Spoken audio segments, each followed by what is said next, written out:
আসসালামু আলাইকুম viewers, Microsoft ওয়ার্ডের পার্ট 5 নিয়ে আজকে আমি চলে এসেছি।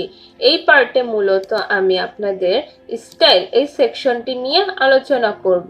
তার জন্য আপনারা দেখতে পাচ্ছেন এইখানে স্টাইল এই সেকশনটিতে কিছু স্টাইল রয়েছে। তো তার জন্য আপনারা প্রথমে এখানে একটি টেক্সট নিয়ে নেবেন। তো একটা প্যারাগ্রাফ অথবা টেক্সট নেওয়ার জন্য আপনারা কিবোর্ডের শর্টকাট ইউজ করতে পারেন। তার জন্য আমি যদি কিবোর্ড থেকে ইকুয়ালস দিয়ে RAND এটা লিখে যদি আমি এখানে পাশে ফার্স্ট ব্র্যাকেট দিই এবং ইন্টার প্রেস করি, দেখতে পাচ্ছেন এখানে কিন্তু একটা টেক্সট চলে এসেছে, অর্থাৎ একটা প্যারাগ্রাফ চলে এসেছে। আপনারা এটা খুব ইজিলি এই শর্টকাট কি ইউজ করে পেয়ে যেতে পারেন। এবার আমি দেখাবো এই স্টাইলের এই টুলসগুলো দিয়ে কিভাবে আপনাদের লেখাটাকে স্টাইল করে নেবেন। তার জন্য আপনারা দেখতে পাচ্ছেন এখানে একটা নর্মাল অপশন রয়েছে। এই নর্মাল অপশনটির কাজ কি? যদি আপনি কোনো টেক্সটকে কালার করে দেন, অথবা ধরুন আমি এখান থেকে এটার কালার রেড করে দিচ্ছি এবং আমি যদি এখান থেকে এটার ফন্টও চেঞ্জ করে দিই, তাহলে দেখতে পারবেন, ধরুন আমি এখানটার ফন্ট দিয়ে দিলাম, একটু ফন্টটা আমি বাড়িয়ে নিচ্ছি, 20 করে দিলাম। এবার আমি যদি এই লেখাটাকে নর্মাল করতে চাই, অর্থাৎ এখানে যে লেখাগুলো রয়েছে সেরকম আনতে চাই, তার জন্য আমি এই পুরোটাকে সিলেক্ট করব এবং নর্মাল এই অপশনটাতে যদি ক্লিক করি, দেখতে পাচ্ছেন এটা কিন্তু আর ফন্ট সাইজ নেই অথবা কালারটাও চলে গিয়েছে, অর্থাৎ এই লেখাগুলোর যেই ফন্টে রয়েছে এটা কিন্তু সেম টু সেম ওই ফন্টে চলে আসবে। এটা হলো নর্মাল এই টুলসটির কাজ। এবার দেখাবো পাশে দেখতে পাচ্ছেন স্টাইল 1 এই টুলসটির কাজ কি। তার জন্য আমি প্রথমে একটা লেখা সিলেক্ট করে নিচ্ছি, ধরুন আমি এতটুকু সিলেক্ট করে নিলাম। এবার আমি যদি স্টাইল 1-এ ক্লিক করি, দেখতে পাচ্ছেন এটার ফন্ট সাইজটা কিন্তু অনেক বেড়ে গিয়েছে এবং বড় একটা লেখায় পরিণত হয়েছে। এভাবে আপনারা আপনাদের ফন্ট সাইজ অথবা স্পেসিং এগুলো একটু বাড়িয়ে নিতে পারবেন এই স্টাইল 1 এই টুলস দিয়ে। এবার আমি দেখাবো নো স্পেসিং এই টুলসটির কাজ কি। তার জন্য আমি ধরুন এই লেখাটাকে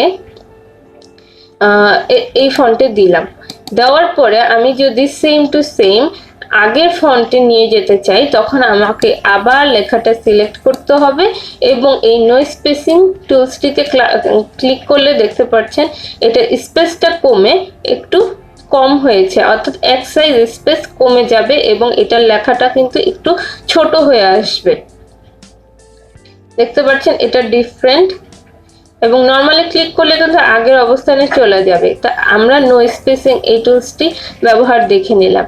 এবার দেখাবো হেডিং 1 এই টুলসটির কাজ কি। এই টুলসটির কাজের জন্য প্রথমে আমি এই লেখাটা সিলেক্ট অবস্থায় যদি হেডিং 1-এ দিই, তাহলে দেখতে পাচ্ছেন এখান থেকে কিন্তু লেখাটা একটু বোল্ড অবস্থায় রয়েছে এবং এটার কালারটাও চেঞ্জ হয়ে গিয়েছে, অর্থাৎ কোনো হেডিং এর ক্ষেত্রে আপনারা এই টুলসটি ব্যবহার করতে পারবেন। এবং হেডিং 2টাও সেম, কিন্তু এক সাইজ একটু ছোট হবে। এটা হেডিং 1 এবং এইখানে দিলে এটা হেডিং 2। এবার আপনারা যদি এইখানে যে 1 2 3 নাম্বার 3টি বাটন দেখছেন, তার মিডল বাটনটাতে যদি ক্লিক করেন, তাহলে এই সেকশনটা উপরে চলে যাবে এবং আরো কিছু অপশন চলে আসবে। এখানে ক্লিক করার পর দেখতে পাচ্ছেন আরো কিছু অপশন চলে এসেছে এবং এখানে হেডিং 3তে ক্লিক করলে এটা আরেক সাইজ ছোট হবে, হেডিং 4-এ দিলে এটার সাইজটা একটু ছোট হবে এবং এটার ফন্টটাও কিন্তু চেঞ্জ হয়ে যাবে, অর্থাৎ লেখার ধরন অথবা ফন্টটা কিন্তু চেঞ্জ হয়ে গিয়েছে, একটু বাঁকা হয়েছে। এবার আমরা চলে যাব টাইটেল এই অপশনটার কাজ কি। এই অপশনটাতে ক্লিক করলেই দেখতে পাচ্ছেন লেখাটার কিন্তু টাইটেলে যে আমরা সাধারণত লিখি, টাইটেল দেওয়ার সময় কিন্তু আমাদের লেখার সাইজটা একটু বড় হয় এবং ফন্টটাও একটু চেঞ্জ থাকে। তার জন্য আমরা টাইটেলে লেখার সময় এই অপশনটা দিয়ে নিতে পারবো। এবার সাবটাইটেল হলো টাইটেলকে আমরা একটু বড় নিই এবং সাবটাইটেলে একটু ছোট, এক সাইজ ছোট রাখি এবং এটাকে একটু বোল্ড আকারে থাকে এবং এটার কালারটাও আমরা চেঞ্জ করে নিই। তার জন্য আপনারা ডিরেক্টলি যদি এই সাবটাইটেল অপশনটাতে ক্লিক করেন, তাহলে কিন্তু লেখাটা কালার এবং সাইজটাও অন্য চেঞ্জ হয়ে যাবে। এবার এখানে আরো কিছু ফন্ট দেখছেন, এখানে দেখতে পাচ্ছেন লেখাটা সেম আছে কিন্তু কালারটা কিন্তু চেঞ্জ হয়ে গেছে, অর্থাৎ এই নিচে লেখাগুলো ব্ল্যাক আর এখানে লেখাটা হালকা একটু গ্রে কালার হবে। এবার আমি এই মিডল অপশনটাতে আবার ক্লিক করছি। ক্লিক করার পর দেখতে পাচ্ছেন এই অপশনটাতে উপরে চলে গেছে এবং এখানে আরো কিছু অপশন চলে এসেছে। এই অপশনটাতে ক্লিক করলে আপনাদের লেখার সাইজটা সেম আগের সাইজটার মতো হবে কিন্তু ফন্টটা চেঞ্জ থাকবে। তারপর আপনারা এই অপশনটাতে ক্লিক করতে পারেন স্ট্রং। এই অপশনটাতে ক্লিক করলে লেখাটার একটু বোল্ড আকারে আসবে এবং ডার্ক ব্ল্যাকটা চলে আসবে। এবং এই অপশনটা এভাবে আপনারা বিভিন্ন আপনাদের সাইজ মতো অথবা আপনাদের ফন্ট সাইজ যেইভাবে লেখার স্টাইলটা করতে চান ওভাবেই করে নিতে পারবেন। তো এখানে আরো কিছু অপশন রয়েছে। এখানে দেখতে পাচ্ছেন আমি যদি এই সাবটেল রেফারেন্সটা দিই তাহলে কিন্তু এই লেখাটার কালারটা রেড এবং নিচে একটা আন্ডারলাইন চলে আসবে। অর্থাৎ আপনারা যদি এই লেখাটার ফন্টটা আপনারা কোনো বুক অথবা কোথাও পেপার, নিউজ পেপার এগুলোতে ইউজ করতে চান তাহলে কিন্তু আপনারা এই ফন্টটা দিয়ে নিতে পারবেন।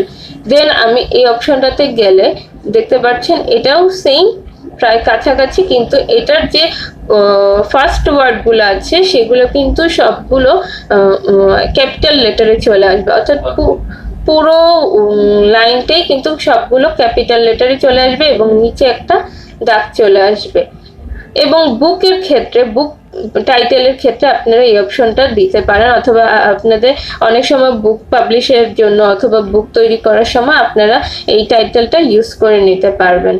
দেন লিস্ট প্যারাগ্রাফে দেখতেই পাচ্ছেন প্রথম অংশটি অর্থাৎ প্রথম প্যারাটি কিন্তু একটু সাইডে চেপে গিয়েছে এবং আমি যতটুকু সিলেক্ট করছি ওগুলো কিন্তু ফন্ট সাইজটা অনেক বড় হয়েছে এবং এটার যে স্পেসগুলো ওগুলো কিন্তু অনেক বড় বড় হয়ে গেছে।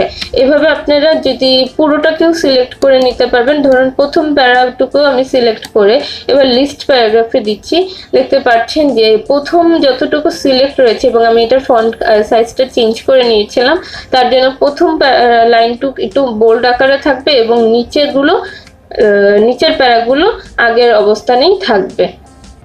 এবার সর্বশেষ যদি আপনারা এই যে 3 নাম্বার 3টি বাটনের মধ্যে সবচেয়ে নিচে এই অপশনটাতে ক্লিক করেন তাহলে দেখতে পাচ্ছেন যতগুলো আমি টুলস দেখিয়েছি সবগুলো একটা বক্সে চলে এসেছে, অর্থাৎ আপনারা এখানে ডিরেক্টলি ক্লিক করেও আপনারা এখান থেকে আপনাদের পছন্দ মতো ফন্ট সাইজটা চেঞ্জ করে নিতে পারবেন, অর্থাৎ লেখার স্টাইলটা দিয়ে নিতে পারবেন। তাহলে এটা হলো আমাদের স্টাইল সেকশনের কাজ। এবার আমি দেখাবো চেঞ্জ স্টাইল, এটির কাজ কি।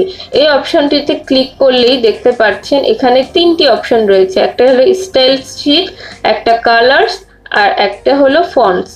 এখন আমি যদি স্টাইল শিট এই অপশনটাতে মাউসের দাগটা রাখি তাহলে দেখতে পাচ্ছেন এখানে আরেকটি বক্স চলে এসেছে এবং কিছু সেকশন দেখতে পাচ্ছেন। এখান থেকে আমি যদি প্রথমটিতে ধরি দেখতে পাচ্ছেন লেখাটার কিন্তু ব্ল্যাক অ্যান্ড হোয়াইট এই ডিফল্ট, এটা হলো ডিফল্ট সাইজ, অর্থাৎ আপনারা যদি কোনো লেখার কালার দিয়ে থাকেন এবং সেটা যদি আপনারা চেঞ্জ করতে চান খুব ইজিলি পুরো লেখাটাকে সিলেক্ট করে আপনারা এই ডিফল্ট অপশনটাতে ক্লিক করলে লেখার ফন্ট সাইজ অথবা কালার এগুলো সব চলে যাবে, কালারটা চলে যাবে এবং ব্ল্যাক অ্যান্ড হোয়াইটে হয়ে যাবে। এবার দেখতে পাচ্ছেন নিচের এই অপশনটাতে ক্লিক করলে লেখার ফন্টটা কিন্তু আগের অবস্থানে আর নেই, এটা কিন্তু পুরোপুরি চেঞ্জ হয়ে গিয়েছে এবং সব লেটারগুলোই কিন্তু ক্যাপিটাল লেটারে চলে এসেছে। দেন আপনারা এই এলিগেন্ট এই অপশনটাতে ক্লিক করলে লেখাটা এরকম আসবে। আমরা এটা নর্মালি পেপার অথবা বুকের ক্ষেত্রে ব্যবহার করে থাকি। ফ্যান্সি এভাবে দিলে আপনাদের লেখার ধরনটা এরকম আসবে। এখানে আরো আছে ফর্মাল, দেখতেই পাচ্ছেন আপনারা যে কোনো একটি ফন্ট অথবা যে কোনো স্টাইল করার জন্য আপনারা এই সেকশনটি ব্যবহার করতে পারেন। দেখতে পাচ্ছেন লেখাগুলো কিন্তু এক একটা অপশনে এক এক রকমের চলে এসেছে। তো এইভাবে আপনারা আপনাদের লেখার ফন্টগুলো চেঞ্জ করে নিতে পারবেন। এবার আমি দেখাবো কালার। এই সেকশনটি আজকে এই কালার অপশনটাতে ক্লিক করার সাথে সাথে এখানে কিন্তু আমাদের একটা কালার সেকশন চলে এসেছে এবং এখানে অনেক ধরনের কালার আপনারা দেখতে পাচ্ছেন। তো খুব ইজিলি যদি আপনারা এটার কালার দিয়ে নিতে চান তাহলে কিন্তু এই অপশনটাতে ক্লিক করে আপনারা আপনাদের লেখার কালারটা দিয়ে নিতে পারবেন। যেহেতু আমার লেখাটা সিলেক্ট করা আছে, সুতরাং আমি যদি এক একটা কালারের উপর রাখি, দেখতে পাচ্ছেন এটার কালার এরকম। যদি আমি পিঙ্ক কালার করতে চাই তাহলে পিঙ্ক কালার করতে পারবো, ইয়েলো করতে পারবো, অরেঞ্জ, যে কোনো কালারই আপনারা এখান থেকে দিয়ে নিতে পারবেন। এবার আমি দেখাবো ফন্টের কাজ কি। ফন্ট এখানে কিন্তু কালার এবং ফন্টের টুলস আমি আগের ভিডিওতেও দেখিয়েছি। আপনারা এই ফন্ট এই অপশনটাতেই আপনারা এগুলো পেয়ে যাবেন। তারপর এখানে আবার একটা ফন্ট রয়েছে, যে ফন্টগুলো ব্যবহার করে আপনারা বিভিন্ন কাজগুলো করে নিতে পারবেন। তো এখানে অফিস, এই ফন্টটার কাজ হলো আমরা বিভিন্ন অফিস যে সেকশনগুলো রয়েছে এইটা দিয়ে আপনারা বিভিন্ন স্টাইল করে নিতে পারবেন। ধরুন আমি এতটুকু সিলেক্ট করে নিচ্ছি। তো এতটুকু সিলেক্ট করার পর আমি যদি এখান থেকে চেঞ্জে যে ফন্টটা থেকে প্রথম অপশন অর্থাৎ অফিস এই ওয়ার্ডটাতে ক্লিক করি, দেখতে পাচ্ছেন এটার সেকশন এমন হয়েছে। অফিস 2 দিলে এটা একটু ফন্টটা চেঞ্জ হয়ে যাবে। ক্লাস অফিস ক্লাসিক দিলে এরকম হবে, একটু বোল্ড আকারে হবে এবং এরকম ফন্টে চলে আসবে। এটা নর্মালি আমরা বিভিন্ন বুক পাবলিকেশনের ক্ষেত্রে এগুলো এই ফন্টটা ইউজ করে থাকি। এবার দেখতে পাচ্ছেন এই অপশনটা। তো এখানে আরো বিভিন্ন ফন্ট রয়েছে, আপনারা এগুলো ইউজ করতে পারবেন। তো এই হলো আমার আজকের সেকশন। এখান থেকে আমি দুটো স্টাইল এবং চেঞ্জ স্টাইল এই সেকশনটার কাজটা দেখিয়ে দিলাম।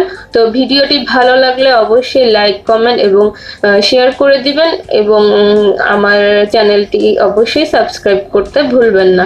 তো ধন্যবাদ সবাইকে।